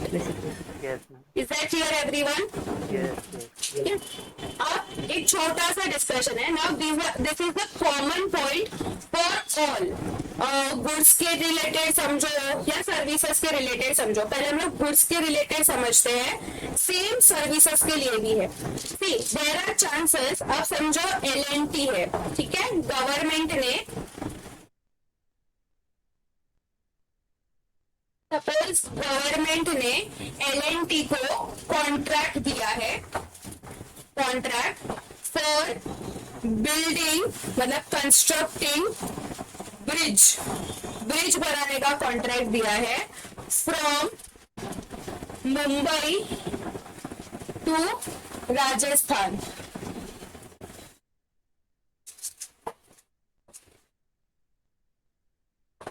From Mumbai to Rajasthan, just an example. ठीक है, मतलब ये जो bridge है ना, वो कहाँ पे बनने वाला है, Mumbai to Rajasthan. Tell me who is the supplier and who is the recipient here. Who will be the supplier and who will be the recipient? Supplier L&T government ही है ना मैम. Supplier government है या L&T No, ma'am. L&T.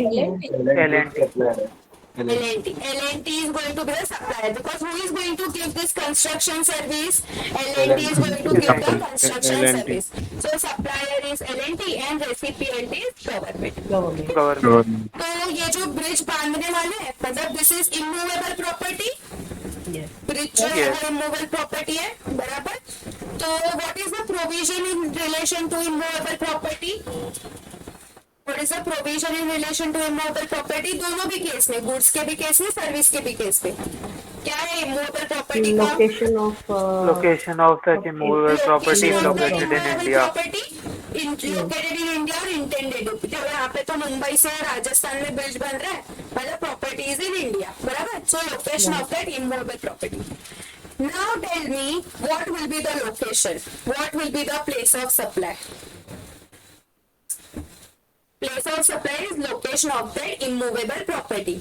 Tell me what could be the place of supply? Rajasthan. Rajasthan. place of supply will be the government who is taking Both, the ma'am. No. यहाँ पे ये जो bridge बनेगा, tell me कहाँ से जाएगा? ये जो ब्रिज है महाराष्ट्र टू महाराष्ट्र, फिर राजस्थान। गुजरात से भी पास होगा, पास होगा. ठीक है, एंड फिर राजस्थान में जाके राजस्थान। एंड करेगा. So it is going to, this bridge is spread Passing three with states. 3 states. So here place of supply will be all the 3, Maharashtra, Gujarat and Rajasthan. ठीक है, Okay, ma'am. तो कितना महाराष्ट्र में है, कितना गुजरात में है, कितना राजस्थान में, वो कैसे पता चलेगा? एग्जाम्पल, ये जो कंसीडरेशन है ना, ये जो सप्लाई है, सपोज इसका कंसीडरेशन है 1 lakh rupees. Example I am giving. Suppose consideration is 10 lakh लेते चलो. कंसीडरेशन जो है वो 10 लाख है, मतलब ये ब्रिज बांधने का L&T को कितना मिलने वाला है पैसा? 10 लाख रुपया. अब ये 10 लाख रुपए के लिए हम लोग डिवाइड कैसे करेंगे? सपोज महाराष्ट्र में जितना ब्रिज बना है ना, उसका लेंथ इज से 50 किलोमीटर्स. गुजरात में जितना ब्रिज बना है उसका लेंथ इज 20 किलोमीटर्स. मतलब the length of the bridge in Gujarat is 20 kilometres and the length of bridge in Rajasthan is 30 kilometres, बराबर. तो अब ये केस में हम लोग क्या करेंगे? ये जो कंसीडरेशन है ना, उसको डिवाइड कर लेंगे. So this 10 lakhs will be divided in the ratio of 50:20:30. 50 for Maharashtra, Maharashtra, 20 for Gujarat. 20 for Gujarat and Gujarat, 30 for Rajasthan. Rajasthan. 30, बराबर. तो अगर मेरे को महाराष्ट्र के लिए चाहिए, so place of supply will be Maharashtra for how much amount? For how Five. much amount? तो 10 Five lakhs. 50 10 lakhs into 50 divided by 100. 50% of ठीक है. 50% 50% Five मतलब lakhs. 5 लाख रुपया. 5 ठीक लाख. है. तो ये 5 लाख रुपए के लिए, ये 5 लाख रुपए के लिए प्लेस ऑफ सप्लाई क्या रहेगा? महाराष्ट्र. ठीक है. प्लेस ऑफ सप्लाई क्या रहेगा? महाराष्ट्र. समझा. फिर गुजरात. अगर मेरे को गुजरात के लिए चाहिए तो 10 lakhs 2 lakh. 20%. 20 divided by 100. So how much? 2 lakh rupees. 2 lakh. So this 2 lakh rupees, for this 2 lakh rupees, what will be the place of supply? It will be Gujarat. ठीक है. फिर in case Yes. of Rajasthan, so for Rajasthan 10 lakh 3 lakh rupees. into 30 divided by 100. So that is 3 lakhs. So for this 3 lakh rupees, the place of supply will be what? Rajasthan. Understood? Yes. तो ऐसे बहुत सारे cases हैं, जैसे bridge का हो गया, pipeline का हो गया, टेलीकम्युनिकेशन का हो गया. ठीक है. टेलीकम्युनिकेशन के जो सर्विसेज होते हैं वो भी क्या होते हैं, बहुत बार they are spread over many states, they are spread over many union territories. तो वो केस में हमारे लिए प्लेस ऑफ सप्लाई क्या रहेगा? It will be each of that state और each of that union territory in which that service और that immovable property is located. It will be that each of that state or union territory in which it is located. Is that clear everyone? ठीक है. Yes. So Yes, where, लेकिन यहाँ पे क्या है? Where they are provided in same states, मतलब same country में है. जैसे महाराष्ट्र, गुजरात और राजस्थान तीनों भी इंडिया के अंदर है इसलिए. लेकिन अगर एक टैक्सेबल टेरिटरी में है और एक नॉन टैक्सेबल टेरिटरी में है, तो वो केस में क्या होगा? पूरे कंसीडरेशन के लिए हम क्या ट्रीट करेंगे? टैक्सेबल टेरिटरी ही ट्रीट करेंगे. Is that clear everyone? Yes. Yes. Any doubt till here? ठीक है. वैसे ही अगर इवेंट्स का मैं बात करूं, if any event management company is providing conducting events, suppose Arijit Singh का इवेंट हो रहा है. ठीक है. अरिजीत सिंह का म्यूजिक कॉन्सर्ट हो रहा है, तो एक इवेंट मैनेजमेंट कंपनी है. एग्जांपल ले लो, ABC limited is an event management company. क्या मैनेजमेंट कंपनी? ये अरिजीत सिंह का कॉन्सर्ट कर रहे हैं, अरिजीत सिंह का कॉन्सर्ट कंडक्ट कर रहे हैं. और ये जो कॉन्सर्ट है ना, ये होने वाला है मुंबई में, पुणे में और सूरत में. ठीक है. 3 जगह पे होने वाला है. तो who is the supplier, who is the recipient? Who is the supplier, who is the recipient? Yes. Who is the supplier? Supplier is a Supplier ABC है. Limited. ABC लिमिटेड, क्योंकि वो ABC मैनेजमेंट Limited. सर्विसेज दे रहा है ना. और recipient कौन है यहाँ पे? अरिजीत सिंह. ठीक है. रेसिपिएंट कौन है? अरिजीत सिंह है. Now here again they are providing event management company. क्या होता है हमारा प्लेस ऑफ सप्लाई? क्या होता है इवेंट मैनेजमेंट कंपनी में? अगर इवेंट मैनेजमेंट सर्विसेज जहाँ पे इवेंट हो रहा है. जहाँ पे इवेंट हो रहा है, मतलब मुंबई में भी हो रहा है, पुणे में भी हो रहा है, सूरत में भी हो रहा है, तो तीनों भी क्या बन जाएंगे? प्लेस ऑफ सप्लाई बन जाएंगे. Place of supply. All the 3 will become place of supply. But अभी हम लोग इसको डिवाइड कैसे करेंगे? अगर रजिस्टर्ड होगा तो रजिस्टर्ड होगा तो फिर location of the recipient. of recipient अगर होगा ना. रेसिपिएंट रजिस्टर्ड नहीं है नहीं है, तो वो तो ये केस में वाला क्या आएगा? करेंगे. तीनों भी प्लेस ऑफ सप्लाई आ जाएंगे. Yes. तो ये केस में हम लोग क्या ढूंढेंगे? जो भी कंसीडरेशन रहेगा उसको प्रपोर्शनेटली तीनों में डिवाइड करेंगे. अब यहाँ पे कैसे प्रपोर्शनेटली डिवाइड कर सकते हैं हम लोग? यहाँ पे तो किलोमीटर वगैरह नहीं रहेगा, but we can divide based on कि मुंबई में कितने लोग पार्टिसिपेंट्स थे, पुणे में कितने पार्टिसिपेंट्स थे, सूरत में कितने पार्टिसिपेंट्स थे. ठीक है. तो इन तीनों के बेसिस पे हम प्लेस ऑफ सप्लाई ढूंढ सकते हैं. Clear everyone? We can Yes. proportionately divide it. Is that clear? Yes, ma'am. ठीक है. चलो अब ना एक छोटे मतलब 3-4 पॉइंट्स है जो इस चार्ट में कवर नहीं है, बट तुम लिख लो नोटबुक के अंदर, right down in your notebook. These are the new amendments जिसके लिए सर्क्यूलर्स पास किए गए हैं। So write down point number 1, services in relation to rendering on unpolished diamonds, unpolished diamonds, ठीक है, which are received from abroad and re-exported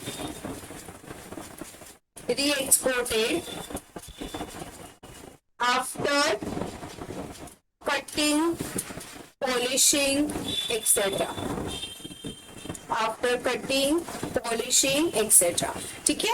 मतलब ये देखो, ये ना बहुत फेमस है, अगर तुम्हें पता है सूरत में पूरा एक डायमंड मार्केट है, Surat is very famous for diamond market, मतलब all over the world. Surat में जो कारीगर मिलेंगे डायमंड के वो कहीं पे भी नहीं मिलेंगे, इतना फेमस है सूरत डायमंड्स के लिए। तो बहुत बार क्या होता है, हम आउट ऑफ इंडिया से क्या करते हैं, इंपोर्ट करते हैं डायमंड्स, उसके ऊपर सर्विसेज प्रोवाइड करते हैं और फिर हम उसको री एक्सपोर्ट करते हैं, ठीक है। हमने इंपोर्ट किया, सर्विसेज प्रोवाइड किया, कटिंग पॉलिशिंग किया और फिर हमने उन डायमंड्स को री एक्सपोर्ट किया। टेल मी ऐसा एग्जांपल कहीं पे सुना सुना देखा देखा लग रहा है? इंपोर्ट किया, सर्विस दिया, री एक्सपोर्ट किया, कहीं सुना है ऐसा सर्विस? अभी एक हुआ ना, अभी जस्ट किया था हमने, रिपेयरिंग ऑफ एग्जांपल था, रिपेयरिंग रिपेयर, ऑफ ठीक है, मशीनरी आया, रिपेयर किया, रीएक्सपोर्ट किया, लेकिन इसके लिए ना एक सर्क्यूलर पास किया गया है। ये कौन सा सेक्शन है? Section 13 subsection 3। तो यहाँ पे भी देखो हमने क्या लिखा है कि 13 सबसेक्शन 3 एप्लीकेबल नहीं होगा। कौन सा सेक्शन लगेगा? 13 सबसेक्शन 2, मतलब रेसिडुअरी प्रोविजन लगेगा। सेम ये डायमंड का भी वही सिचुएशन है, इंपोर्ट किया, सर्विस किया, री एक्सपोर्ट किया। तो ये केस में भी place of supply will be determined as per what? Will be determined as per section 13 subsection 2, which is what? Residuary provision. Residuary provision. क्या बोला है residuary provision में? क्या बोला residuary provision में? That is what will be the place of supply? It will be location of the recipient. Tell me, who will be the recipient here? In India or outside India? outside India. Outside India. So that is place of supply will be location of the recipient, that is outside India. क्योंकि हमने India के बाहर से import किया, उसको service किया, मतलब cutting polishing किया और फिर री एक्सपोर्ट किया। तो हमने किसको सर्विस दिया है? जो बंदा बाहर बैठा है, outside India. So what will be the place of supply? Location of recipient, that is outside India. लेकिन अगर समझो लोकेशन नहीं अवेलेबल है तो location of the supply. Supplier. Clear? ये समझ में आया इतना? Yes. ठीक है।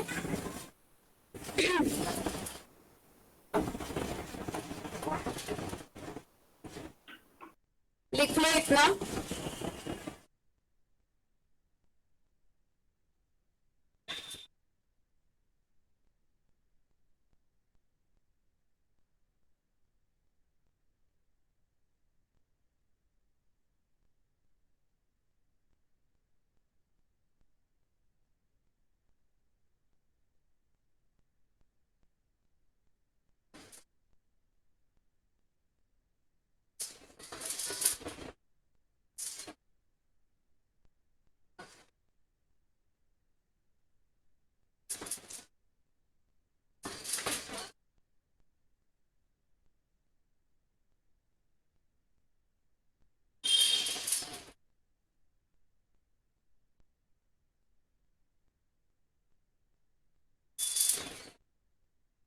में एवरीवन? Yes, ma'am. यस, चलो सेकेंड सर्विस है. Second is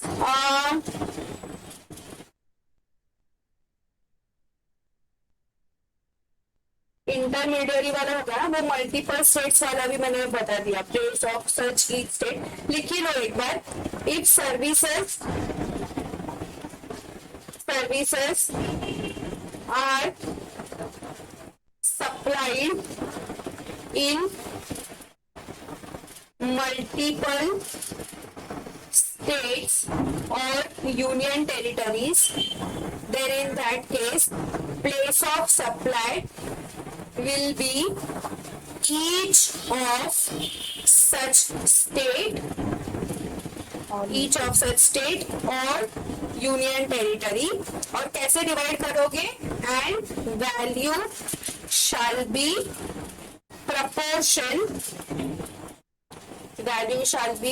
in proportion to value that is separately contracted. Value which is separately contracted. जो भी वैल्यू डिसाइड हुआ है अगर ऑलरेडी कि मुंबई का इतना, इसका इतना, इसका इतना, तो उस प्रोपोर्शन में तुम डिवाइड कर दोगे. या फिर हम नॉर्मल अपना प्रोविजन लगाएंगे. जैसे लेंथ ऑफ किलोमीटर कितना हो गया. अगर रेलवे ट्रैक्स के रिलेटेड सर्विस दिया है तो मुंबई में कितना लेंथ का रेलवे ट्रैक है, गुजरात में कितना लेंथ का रेलवे ट्रैक्स है, वैसे हम डिवाइड कर देंगे.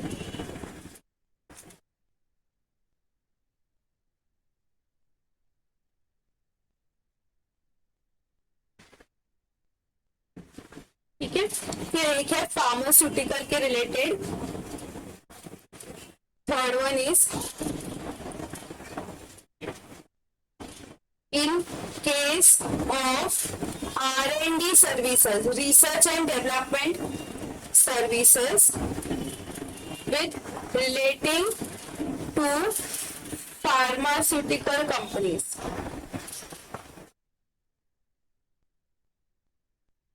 Pharmaceutical companies. ठीक है. तो वो केस में प्लेस ऑफ सप्लाई करेगा location of the recipient. Location of the recipient. ठीक है.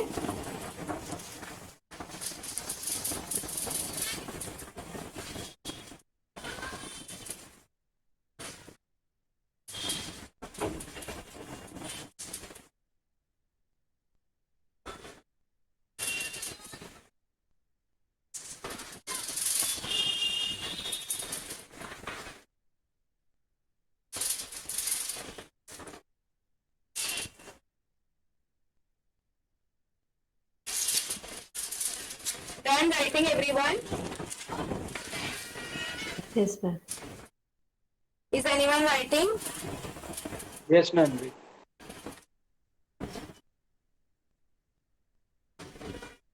देखो बहुत बार है ना मूवीज के भी राइट्स होते हैं या मूवीज जो लोग मूवीज सेल करते हैं तो वो भी राइट्स इशू करते हैं. ठीक है.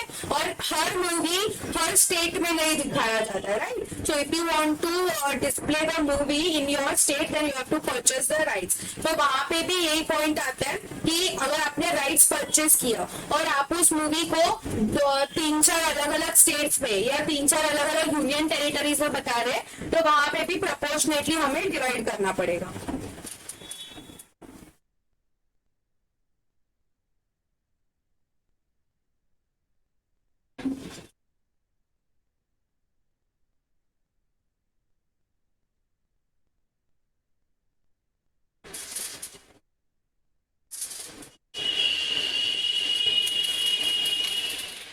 Done everyone? Done, ma'am. Yes, ma'am. Yes, ma'am. कितने बचे हैं next lecture?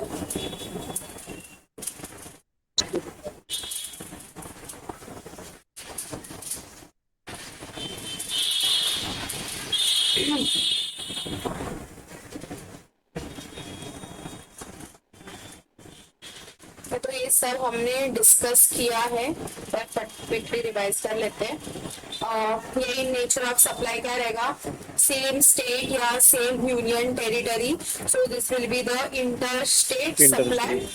If different states और different union territories same state या सेम यूनियन टेरिटरी में, तो हम उसको इंट्रा स्टेट बोलेंगे। Intrastate इसको इंट्रा नहीं बोलेंगे इफ सप्लाई गुड्स टू और बाय SEZ। अगर SEZ को किया है तो वो क्या आ जाएगा, इंटर में आता है, that is not considered as intra. तो क्वेश्चन में पूछ सकते हैं that which of this supplies are not intra state supply. So you should know कि SEZ को किया तो वो इंट्रा नहीं है, वो इंटर है। फिर अगर टेरिटरी ऑफ इंडिया इंपोर्ट किया तो वो भी क्या है, इंटर है। हाँ, और ये एक इम्पोर्टेंट पॉइंट है, supplies made to tourists till they cross the custom frontiers। अगर तुम टूरिस्ट को कोई गुड्स बेचते हो, तो उसके ऊपर तुम IGST लेवी करोगे, it will B inter state. लेकिन इसमें ना 2 पॉइंट्स है। अगर समझो टूरिस्ट जो है वो टूरिस्ट इंडिया में आया, उसने आपके पास से गुड्स परचेज किया एंड वहीं के वहीं अगर अनबॉक्स कर दिया, अगर उसने अनबॉक्सिंग कर दिया, तो फिर उसके ऊपर मतलब that will be considered as intra. But generally what you will charge the inter state. Any supply to tourist will be treated as inter state supply. Clear? लिख दो, नोटबुक में लिख दो, write down in your notebook. Supply made to tourist,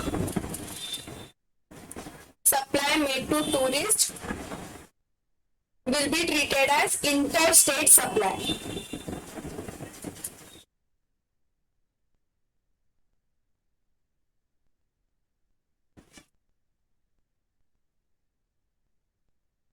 Will be treated as interstate supply।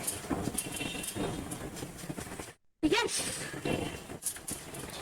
Ma'am, लेकिन ma'am यहाँ पे इसमें unbox उधर क्या रहेगा, आपने बोला इंट्रा है, क्या? इसमें अनबॉक्स उधर क्या रहेगा, तो इंट्रा आपने बोला। नहीं, जनरली तुम इंटर ही लिखो। अब वो अनबॉक्सिंग वगैरह तुम्हारे मॉड्यूल में नहीं है, उस पर ध्यान मत दो, इंटर ही लिखो। इसलिए अगर इसका एक एग्जांपल दूं तो जब हम फॉरेन जाते हैं तो देखो, अगर तुमने एप्पल का फोन खरीदा और तुम वहीं से अगर सिम कार्ड लेके आओगे, सिम कार्ड डाल के फोन लेके आओगे, तो उसके ऊपर टैक्स फ्री हो जाता है वो। लेकिन अगर तुम पेटी पैक लेके आओगे, चाहे वो मोबाइल हो, लैपटॉप हो, कुछ भी हो, if you are bringing used लेके आते हो तो उसमें टैक्सेबल नहीं होता है। लेकिन अगर पेटी पैक लेके आते हो तो उसके ऊपर टैक्स लग जाता है, मतलब ड्यूटी लग जाता है, कस्टम भी लगता है, और प्लस वो रेलेवेंट कंट्री का जो भी इनडायरेक्ट टैक्स रहेगा वो भी लग जाता है। ठीक है, तो अनबॉक्सिंग वगैरह ध्यान मत दो, तुम एक ही रखो कि उसको हम क्या ट्रीट किया जाएगा, इंटर स्टेट ट्रीट किया जाएगा, उसके ऊपर क्या लगेगा, IGST लगेगा। ठीक है, एंड अगर कोई फॉरेन टूरिस्ट इंडिया में आया, उसने परचेज किया और अपने साथ लेके जा रहे हैं, तो वो हमारे लिए क्या हो गया, एक्सपोर्ट हो गया या इम्पोर्ट हो गया? एक्सपोर्ट हो गया। So it will be treated as what, export. And वो जो फॉरेनर है ना, वो जो फॉरेन टूरिस्ट है, वो उस IGST का रिफंड क्लेम कर सकता है बाद में। If he has paid IGST, then he can claim this refund of IGST। फिर इंटर स्टेट में क्या क्या आएगा, एक सेकेंड,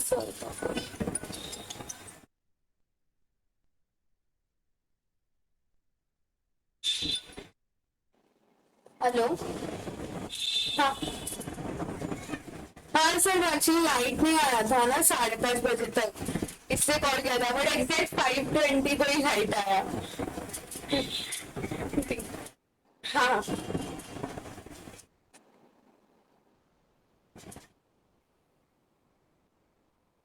हाँ ठीक, ओके, हाँ सर।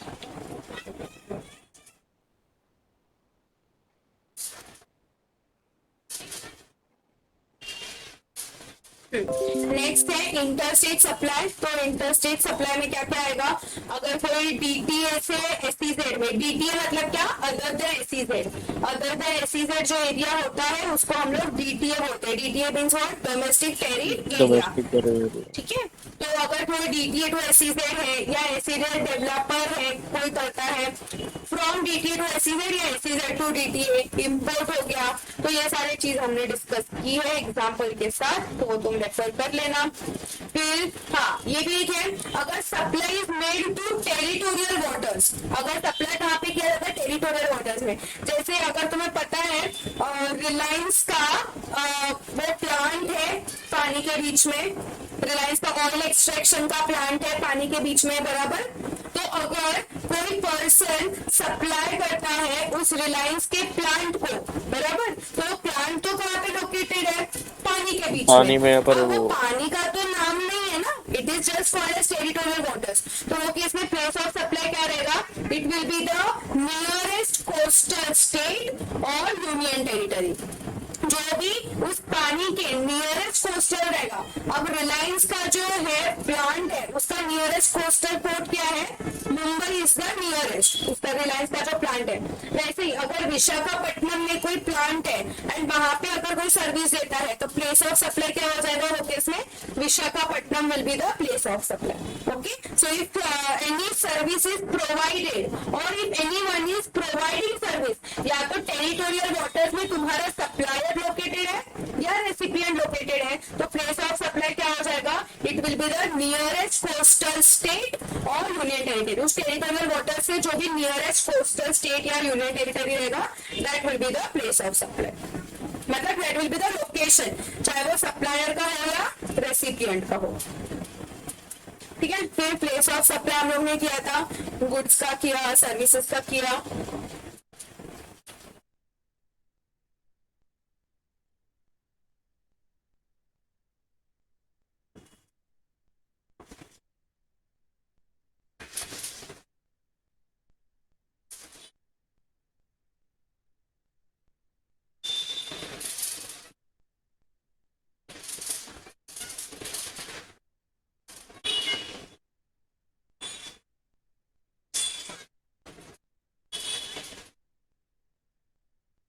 फार्मास्यूटिकल्स का ना इतना सारा भाषण दिया है तुम्हारे मॉड्यूल में, ये सब कुछ भी पढ़ने का जरूरत नहीं है, सिर्फ सीधा लिख देना फार्मास्यूटिकल के केस में R&D का सर्विसेज है, then who is the this place of supply क्या रहेगा, लोकेशन ऑफ द रेसिपिएंट।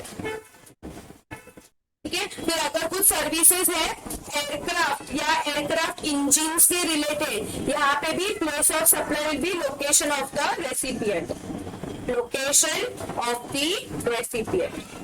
ठीक है, अगर तुम एयरक्राफ्ट के पार्ट सप्लाई कर रहे हो या रिपेयर सप्लाई कर रहे हो, तो वो केस में क्या आ जाएगा, place of supply will be location of the recipient.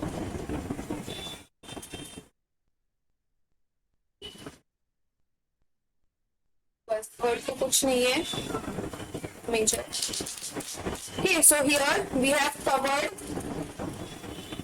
this place of supply. Here, homework for you.